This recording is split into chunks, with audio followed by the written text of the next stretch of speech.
അസ്സലാമു അലൈക്കും വറഹ്മത്തുള്ളാഹ്. ബിസ്മില്ലാഹിർ റഹ്മാനിർ റഹീം.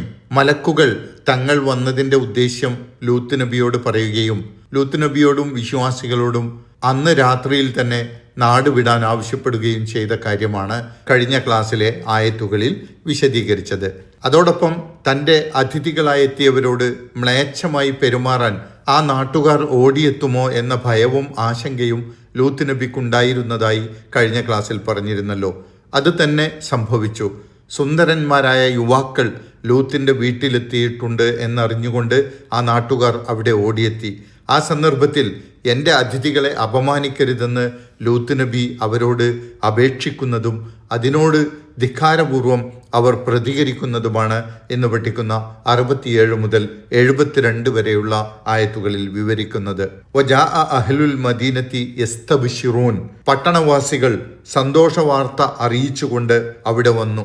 ലൂത്ത് നബിയുടെ വീട്ടിൽ യുവാക്കൾ എത്തിയിട്ടുണ്ട് എന്ന വിവരമറിഞ്ഞ് അവർ പരസ്പരം സന്തോഷം അറിയിച്ചുകൊണ്ട് എല്ലാവരും അവിടെ ആവേശത്തോടെ സന്തോഷപുളകിതരായിക്കൊണ്ട് ഓടിയെത്തി എന്ന് പറയുമ്പോൾ എത്രമാത്രം വഷളന്മാരായിരുന്നു അവരെന്ന് നമുക്ക് ഊഹിക്കാവുന്നതേ ഉള്ളൂ. വജാഅ വരികയും ചെയ്തു അഹ്ലുൽ മദീനത്തി പട്ടണവാസികൾ, ആ നാട്ടുകാരായ ദുഷിച്ച മനുഷ്യർ, യസ്തബ്ശിറൂൻ സന്തോഷവാർത്ത അറിയിച്ചുകൊണ്ട് ആഹ്ലാദ പുളകിതരായിക്കൊണ്ട്.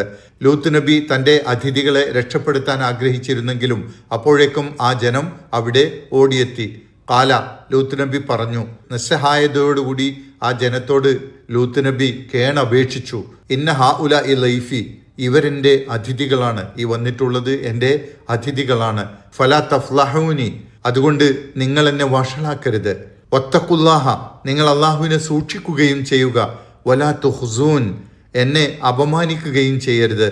തങ്ങൾ മലക്കുകളാണെന്ന് മലക്കുകൾ ലൂത്ത് നബിയോട് വെളിപ്പെടുത്തുന്നതിന് മുമ്പാണ് ഈ ജനം അവിടെ വന്നതും ലൂത്ത് നബി അവരോട് എൻ്റെ അതിഥികളെ അപമാനിച്ച് എന്നെ വഷളാക്കരുത് എന്ന് പറയുന്നതുമെന്നാണ് മനസ്സിലാവുന്നത്. കാരണം മലക്കുകൾ ലൂത്ത് നബിയെ സമാധാനിപ്പിച്ചുകൊണ്ട് ഞങ്ങൾ മലക്കുകളാണ്, താങ്കളെയോ ഞങ്ങളെയോ അവർക്കൊന്നും ചെയ്യാൻ കഴിയില്ല എന്ന് പറയുന്ന കാര്യം സൂറത്ത് ഹൂദിൽ ഈ കഥ വിവരിക്കുന്ന കൂട്ടത്തിൽ വിവരിച്ചത് നാം പഠിച്ചതാണ്. കാലു, അവർ പറഞ്ഞു, ആ നാട്ടുകാർ പറഞ്ഞു, അവലം നൻഹക് അനിൽ ആലമീൻ, ലോകരുടെ കാര്യത്തിൽ ഇടപെടരുതെന്ന് ഞങ്ങൾ നിന്നെ വിലക്കിയതല്ലേ? നീ നിന്റെ കാര്യം നോക്കിയാൽ മതി, മറ്റുള്ളവരുടെ കാര്യത്തിൽ മറ്റുള്ളവരുടെ സ്വാതന്ത്ര്യത്തിൽ ഇടപെടരുത് എന്ന് നിന്നോട് ഞങ്ങൾ ഇതിനു മുമ്പ് പലപ്പോഴും പറഞ്ഞതല്ലേ എന്നാണ് ധിക്കാരത്തോടു കൂടി അവർ പറയുന്നത്. ആ നാട്ടിലൂടെ കടന്നു പോകുന്ന യാത്രക്കാരെയും മറ്റും കൊള്ളയടിക്കുകയും ഇതുപോലെ പരസ്യമായി മ്ലേച്ഛ വൃത്തിക്ക് വിധേയമാക്കുകയും ചെയ്തിരുന്നത് അവരുടെ സ്ഥിരം പരിപാടിയായിരുന്നു.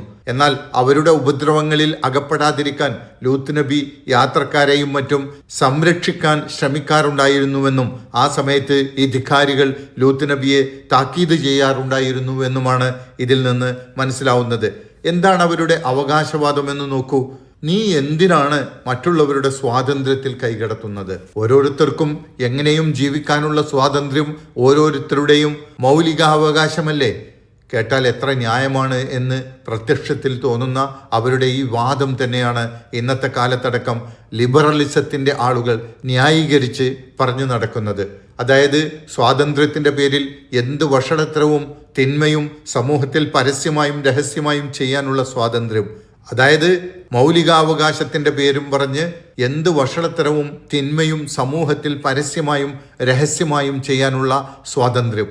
അത് തടയുകയോ അത് ചെയ്യരുതെന്ന് ഉപദേശിക്കുകയോ അങ്ങനെ ചെയ്താൽ സമൂഹത്തിന് വലിയ ആപത്താണ് ഉണ്ടാവുക എന്ന് ഉത്ബോധിപ്പിക്കുകയോ ചെയ്യുന്നവരെ മതമൗലികവാദികളെന്ന് പറഞ്ഞ് ഒറ്റപ്പെടുത്തുന്ന ഇക്കാലത്തെന്ന പോലെ അക്കാലത്തെ ജനങ്ങൾക്ക് ഉദാഹരണമാണ് ലൂത്ത് നബിയോട് അദ്ദേഹത്തിൻ്റെ ജനത പറയുന്നതിലുള്ളത്.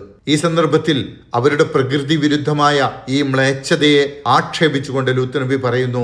കാല, അദ്ദേഹം പറഞ്ഞു, ഹാഉലാ ഇ ബനാത്തി, ഇതാ എൻ്റെ പെൺകുട്ടികൾ. അദ്ദേഹം സ്വന്തം പെൺകുട്ടികളെയോ അല്ലെങ്കിൽ അവിടെ ഉണ്ടായിരുന്ന ആ നാട്ടുകാരായ പെൺകുട്ടികളെയോ ചൂണ്ടിക്കാണിച്ചുകൊണ്ട് പറയുകയാണ്, ഇവിടെ ഇതാ എൻ്റെ പെൺകുട്ടികൾ. ഇൻ കുന്തും ഫാഇലീൻ, നിങ്ങൾ ചെയ്യുന്നവരാണെങ്കിൽ, നിങ്ങൾക്ക് ലൈംഗികാസക്തി തീർക്കുകയോ വികാരശമനം വരുത്തുകയോ ആണ് വേണ്ടതെങ്കിൽ അതിന് അള്ളാഹു നിശ്ചയിച്ച പ്രകൃതിപരമായ വഴികളുണ്ടല്ലോ. ഇതാ എൻ്റെ പെൺകുട്ടികൾ, അവരെ വിവാഹം ചെയ്തോളൂ, എന്നിട്ട് നിങ്ങൾ ചെയ്യാൻ ആഗ്രഹിക്കുന്നത് ചെയ്തോളൂ.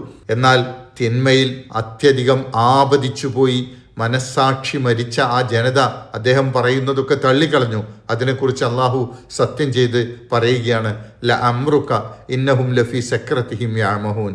താങ്കളുടെ ആയുസ് തന്നെയാണ് സത്യം, തീർച്ചയായും അവർ അവരുടെ ലഹരിയിൽ വിഹരിക്കുകയാണ്.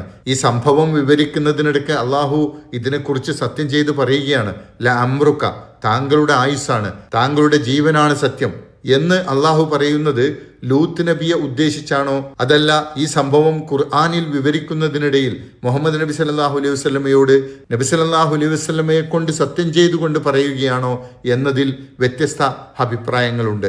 ഏതായാലും ഇത് മലക്കുകൾ അള്ളാഹുവിൻ്റെ സത്യം ലൂത്ത് നബിയെ അറിയിക്കുന്നതാവാം, അല്ലെങ്കിൽ അള്ളാഹു ലൂത്ത് നബിയെ സമാധാനിപ്പിച്ചുകൊണ്ട് അദ്ദേഹത്തിൻ്റെ തന്നെ ആയുസ് കൊണ്ട് സത്യം ചെയ്തുകൊണ്ട് ഇങ്ങനെ പറയുന്നതാവാം. അതാണ് കൂടുതൽ വ്യാഖ്യാതാക്കളും അഭിപ്രായപ്പെട്ടിട്ടുള്ളത്. അതായത് അള്ളാഹു ലൂത്ത് നബിയോട് പറയുകയാണ്, താങ്കളുടെ ആയുസ് തന്നെയാണ് സത്യം, അവരെ ഇനി താങ്കൾ ഉപദേശിച്ചിട്ട് കാര്യമില്ല, അവർ അത്രമാത്രം അധാർമികതയിൽ ആണ്ടുപോയിരിക്കുന്നു എന്ന്. ഏതായാലും പ്രവാചകന്റെ ജീവിതത്തെ സാക്ഷിയാക്കിക്കൊണ്ടുള്ള സത്യം അത് പ്രവാചകനെ മഹത്വപ്പെടുത്തുന്നതാണ് എന്നത് സവിശേഷമായ ഒരു സംഗതിയാണ്. അതുപോലെ ഖുർആനിൽ പല വസ്തുക്കളുടെയും പേരിൽ അള്ളാഹു സത്യം ചെയ്യുന്നത് ധാരാളമായി വന്നിട്ടുണ്ടെങ്കിലും മനുഷ്യന്റെ പേരിൽ സത്യം ചെയ്യുന്നത് ഒരു പ്രാവശ്യം ഈ ഒരു സ്ഥലത്ത് മാത്രമാണ് വന്നിട്ടുള്ളത്. തുടർന്ന് ഏതാനും ആയത്തുകളിൽ ആ ജനത്തിനുമേൽ ശിക്ഷ ഇറങ്ങുന്നതാണ് വിവരിക്കുന്നത്. അത് ഇൻഷാ അല്ലാഹ് നാളെ പഠിക്കാം. അല്ലാഹു സുബ്ഹാനഹു വ തആല നമ്മെ അനുഗ്രഹിക്കുമാറാകട്ടെ. അസ്സലാമു അലൈക്കും വറഹ്മത്തുള്ളാഹി വബറകാതുഹു.